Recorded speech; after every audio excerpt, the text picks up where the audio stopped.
Share बाजार और राजनीति। तो मैं सबसे पहले चाहता हूँ कि लोग इस पर गौर करें कि राजनीति का और शेयर बाजार का ये रिश्ता क्या कहलाता है। नोट और वोट का जो रिश्ता है ना, ये जब तक कि इस पर गौर नहीं होगा, उस वक़्त तक ये मसला हल नहीं होगा। देखिए, जो निवेशक हैं शेयर बाजार में, उनको एक बात मालूम है। ये बात नहीं है कि ये लोग स्थिर करेंगे और दूसरे लोग अस्थिर करेंगे। बात ये है कि ये लोग लूट का मौका देंगे, दूसरे लोग लूट का मौका नहीं देंगे। और जो बेवकूफ़ इन लोगों की बातों में आके वोट देते हैं, उन्होंने जो है इनकी बातों में आके नोट भी दे दिया और वोट दे के भी घाटे में रहे और नोट दे के भी घाटे में रहे। अब अगर अमित शाह से कोई जाके पूछेगा कि भाई आप कह रहे थे कि आप खरीद लो वरना बहुत पछताओगे, तो वो हँस के कह देंगे वो तो एक चुनावी जुमला था, ऐसा कहीं होता है। लेकिन ये देश की पब्लिक को सोचना चाहिए कि इस आदमी ने इससे पहले जो वादे किए थे 15 लाख के, उसके बारे में हँस के कह दिया कि वो तो चुनावी जुमला था, तो इसके बारे में क्यों नहीं बोलेगा? एक हमारे दोस्त है मेरठ के, उनका एक शेर है, उसको मैं थोड़ा-सा चेंज करके बताता हूँ कि ये जो शाह साहब हैं, इनका तो ऐसा है कि शाह साहब तुम्हारी भी अच्छी कटी, शाह साहब तुम्हारी भी अच्छी कटी, खूब वादे किए, खूब धोखे दिए।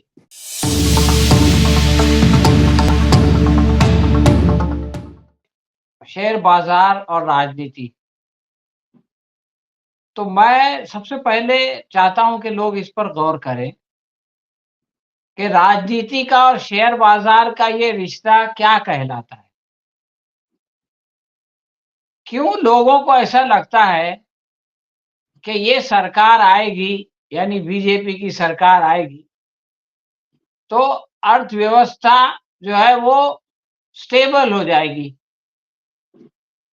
और दूसरी सरकार आएगी तो वो नहीं स्टेबल। ऐसा क्यों लगता है? ये इस पर विचार होना चाहिए। ये कितनी सच्चाई है और कितना भ्रम। तो ये जो नोट और वोट का जो रिश्ता है ना, ये जब तक कि इस पर गौर नहीं होगा, उस वक़्त तक ये मसला हल नहीं होगा। देखिए, जो निवेशक हैं शेयर बाज़ार में, उनको एक बात मालूम है। ये बात नहीं है कि ये लोग स्थिर करेंगे और दूसरे लोग अस्थिर करेंगे। बात ये है कि ये लोग लूट का मौका देंगे, दूसरे लोग लूट का मौका नहीं देंगे। ये लोग जब बड़े-बड़े इन्वेस्टर चीटिंग करेंगे, तो ये उसकी इंक्वायरी नहीं करेंगे, दूसरे लोग करेंगे। ये लोग उनको क्लीन चिट दिलवाएंगे, दूसरे लोग नहीं दिलवाएंगे।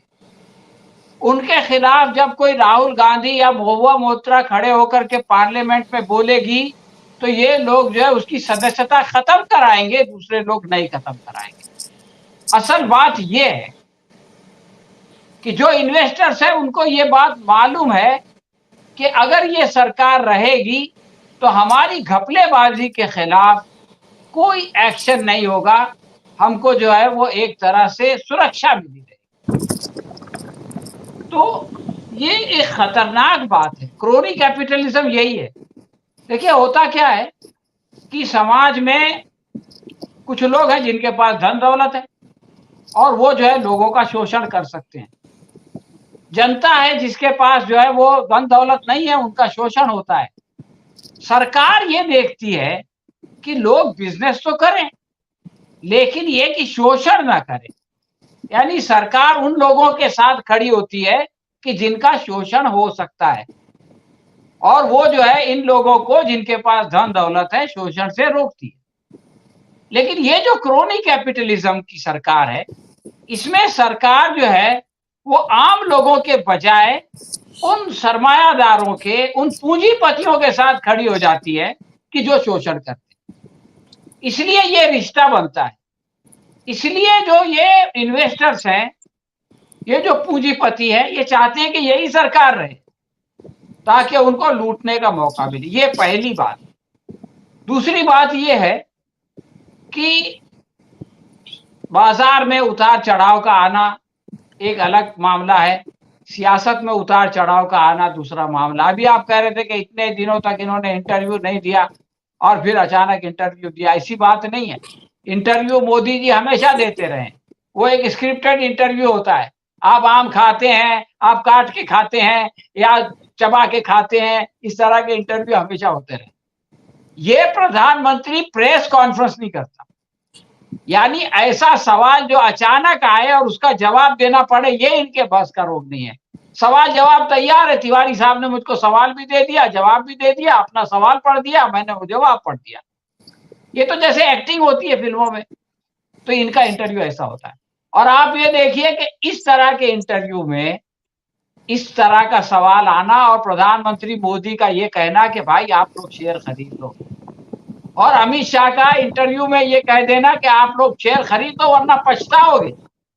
भाई आपको इसकी क्या जरूरत है? आप गृह मंत्री हो, आप क्यों लोगों को प्रोत्साहित कर रहे हो कि वो जो है वो शेयर खरीदें? तो ये तो खुल्लम खुल्ला आप ये देखें कि एक तरह का नेक्सस हो गया, जैसा कि वोरा साहब बता रहे थे। इस नेक्सस में आजकल मोदी पर और शाह पर किसी का विश्वास नहीं है। मैं आपको बताऊं, मेरा एक दोस्त है, शेयर बाजार में काम करता है, 5-6 लाख के शेयर थे। जैसे ही उसने सुना कि मोदी ने पहले कहा शेयर खरीदो, अमित शाह फिर बोले कि शेयर खरीदो, उसने अपने सारे शेयर बेच दिए और 6 लाख रुपया कमा लिया। 5 लाख के शेयर 11 लाख में बेच दिए। तो ऐसे लोग भी समाज में हैं। लेकिन इन्होंने क्या किया कि एग्जिट पोल निकाला।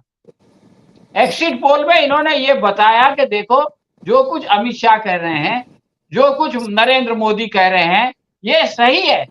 हमने जाकर के पब्लिक से पूछा है, इतने प्रतिशत वोट मिल रहे हैं, इतने प्रतिशत सीट मिल रही है। एक ने तो, जो इंडिया टुडे जो सबसे बड़ा एक हाउस होता था, उसने तो मोदी को 400 पार करा दिया, एनडीए को 401 पे पहुंचा दिया। चाणक्य नाम है उसका भी। तो अब इसमें भी लोगों का विश्वास कम है। ये जो गोदी मीडिया, इस पर भी विश्वास कम है। लेकिन फिर एक तीसरा फैक्टर आता है। वो तीसरे फैक्टर के बारे में पिछले साल अगस्त में जो गार्डियन अखबार है और फाइनेंशियल टाइम्स, दो दुनिया के बड़े बड़े अखबार हैं, उन्होंने ये बात लिखी थी कि उनके पास ऐसी रिपोर्ट आई है जिसमें पता चला कि अडानी की जो शेल कंपनियां हैं वो अपने ही शेयर खरीदती। यानी आप सोचिए, ये अपना पैसा यहां से चोरी करके ले जाके मॉरिशस में रख देते हैं, सिंगापुर में रख देते हैं, दुबई में रख देते हैं, और वो लोग अडानी के लिए अपने ही माल से अपना ही दुकान में, वो आपने देखा होगा चीटर लोग जो होते हैं ना, वो लोग उनके ही आदमी उनका सामान खरीदते हैं और उसका देखा देखी आप जैसे हम जैसा आदमी भी खरीद लेता है। तो ये खेल जो है ये स्टैब्लिश हुआ है पिछले अगस्त में, और उसके बाद अडानी के शेयर गिरे थे बुरी तरह से जब ये बात गार्जियन में आई थी। तो और अडानी ने कहा था कि ये देश के खिलाफ साजिश है। तो इन लोगों ने शेयर 4 तारीख को एग्जिट पोल आने के बाद ये किया कि खुद अपने शेयर खरीदे। अब लोगों को लगा यार, प्रधानमंत्री बोल रहा है और गृह मंत्री बोल रहा है, एग्जिट पोल बोल रहा है, और शेयर बाजार ऊपर जाने लगा है। तो जिसका विश्वास कम था ना, उसने भी सोचा यार अब तो कुछ कमा ही लो, इस बहती गंगा में हाथ धो लो। और फिर आप ये देखिए कि 4% शेयर ऊपर चला गया, यानी 16 लाख करोड़। 4% कोई छोटा मोटा चीज नहीं है। 16 लाख करोड़ जो है वो मार्केट ऊपर उछल गया। और उसके बाद जब रिजल्ट आना शुरू हुए, देखिए जिस दिन रिजल्ट आना शुरू हुए 200 पॉइंट कम पे खाता को, और उसके बाद जब इनकी हालत खराब थी तो 6000 पॉइंट गिरा, और शाम में जब इनकी हालत ठीक हुई तो 4000 पॉइंट पे जाकर के जो है वो रुका, 4800 के आसपास। यानी आप समझो कि 4% का जो उछाल हुआ था, ये 8% की गिरावट हो गई। वो जो शेल कंपनियों ने शेयर खरीदा था, वोरा साहब ये बता के गए हैं, उनको तो पता था कि ये गिरने वाला है, तो उन्होंने तो अपना पैसा निकाल लिया। और जो बेवकूफ इन लोगों की बातों में आके वोट देते हैं, उन्होंने जो है इनकी बातों में आके नोट भी दे दिया, और वोट दे के भी घाटे में रहे और नोट दे के भी घाटे में रहे। अब अगर अमित शाह से कोई जाके पूछेगा कि भाई आप कह रहे थे कि आप खरीद लो वरना बहुत पछताओगे, तो वो हंस के कह देंगे वो तो एक चुनावी जुमला था, ऐसा कहीं होता है।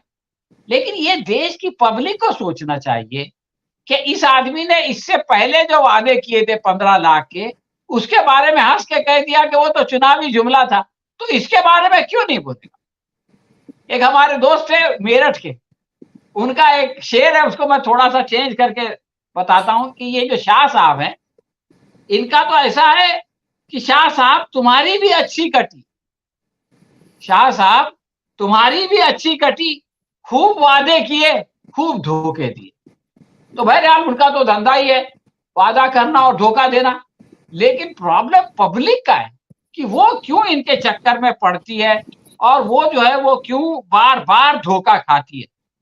तो अब अवाम को जो है वो ये बात समझना चाहिए कि भाई ये लोग आपको बेवकूफ बनाने के लिए आते हैं, आपका वोट ले लेते हैं, आपका नोट ले लेते हैं, और उसके बाद आप देखिए ये जो शेयर बाजार के उसमें है ना, दो खबरें दब गई। जिस दिन शेयर बाजार गिर रहा था उसने एक दिन पहले इन्होंने क्या किया, अभी रिजल्ट भी नहीं आया था, दूध के ऊपर 2 रुपया बढ़ा दिया, मदर डेयरी ने बढ़ा दिया, अमूल डेयरी ने बढ़ा दिया, सबने बढ़ा दिया। ठीक है भाई, शेयर बाजार में गरीब आदमी नहीं जाता है, लेकिन दूध तो हर आदमी की जरूरत है, गरीब अमीर की। टोल टैक्स बढ़ा दिया, 5% 10% बढ़ गया। अब जब ट्रांसपोर्टेशन बढ़ेगा तो हर चीज महंगी होगी। तो आप ये देखिए कि ये एक तरफ तो अपने पूंजीपतियों का फायदा कर रहे हैं और दूसरी तरफ जो है वो देश के गरीब लोगों को लूटने का बंदोबस्त कर रहे हैं। तो मैं ये समझता हूं कि ये जो 30 लाख करोड़ की जो लूट मार हुई है, उसके ऊपर जो इंक्वायरी करने की मांग हो रही है, ये तो विपक्ष की जिम्मेदारी है, उसको ये करना ही चाहिए। लेकिन इसका नतीजा अगर ये सरकार रही तो यही होगा कि उसको जो है वो क्लीन चिट मिल जाएगी, एक बंद लिफाफा कोर्ट में चला जाएगा, वो कोर्ट में जज साहब उसको पढ़ेंगे और फिर बोलेंगे कि नहीं नहीं इसमें कोई गड़बड़ी नहीं हुई। इससे पहले तो यही होता रहा है। तो जी इसलिए सर। जेपीसी से या न्यायालय से कोई बड़ी उम्मीद नहीं कर रखना चाहिए। इस बार जनता की थोड़ी आंखें खुली है, तो ये जो है 303 से उनको 240 पे लाए हैं। अगर और जरा आंख खुली होती और 140 पे ले आते तो ये आगे संभावना कम होती। लेकिन बहरहाल इस मामले में जो है वो सतर्क रहने की ज़रूरत है और इनको इनकी इस जी चोरी को ज़्यादा से ज़्यादा जनता में एक्सपोज़ करने की ज़रूरत है, ताकि लोग जो है वो इनके धोखे में नहीं आएँ। धन्यवाद।